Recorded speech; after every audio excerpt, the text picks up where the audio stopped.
ఈరోజు మన అనేకసార్లు లిమిటెడ్, దారి తెలుసు. అందుకనే చూడండి, శక్తి లేని క్రైస్తవత్వం అన్నప్పుడు పరిశుద్ధాత్ముడు లేని క్రైస్తవత్వం. పరిశుద్ధాత్ముడు లేని ఆలయము చచ్చిన స్థితే. పరిశుద్ధాత్ముడు లేని జీవితం చచ్చిన స్థితే. పరిశుద్ధాత్ముడు లేని వాడు లోకస్తులాగే ఉంటాడు. పరిశుద్ధాత్ముడు కలిగిన వాడు దేవుని బిడ్డగా బ్రతుకుతాడు.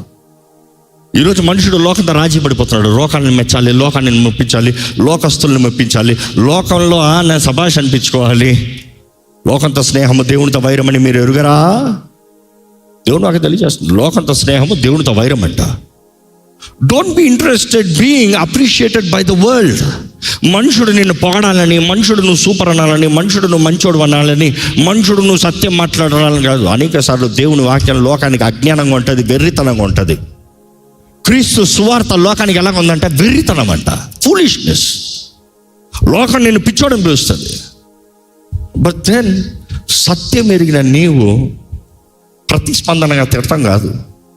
ఏం చేయాలి? ప్రేమతో దేవుని కనబరచాలి. దేవుని కనబరచాలంటే పరిశుద్ధాత్ముడు నీలో లేకుండా నువ్వు ఎలా కనబరుస్తావు? నీ దగ్గర లేనిది నువ్వు ఎలా చేయగలుగుతావు? నీ దగ్గర లేనిది నువ్వు ఎలా ఇవ్వగలుగుతావు? ఈరోజు నీవు నింపబడ్డావా?